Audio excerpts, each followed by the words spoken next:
Welcome to the Slop Farm. Enjoy the video. You start by confirming the ports on both the monitor and the Jio Set Top Box. This determines the cable or adapter you need.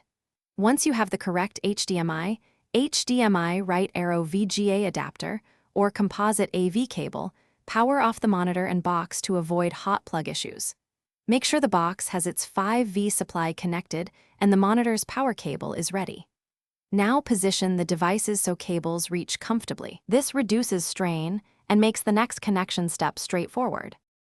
You now plug the chosen cable between the Jio box and the monitor.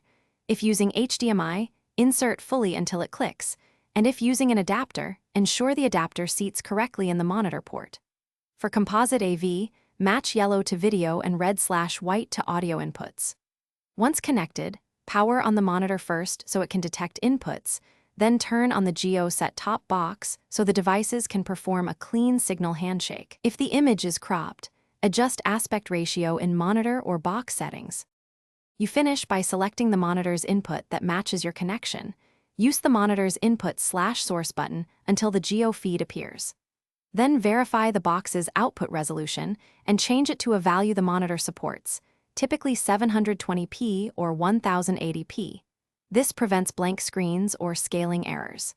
If video appears without sound, make sure audio is routed correctly or attach external speakers. Troubleshooting tip: if you get no signal, power cycle both devices, receipt cables, and try a different HDMI port or cable to check for a bad lead.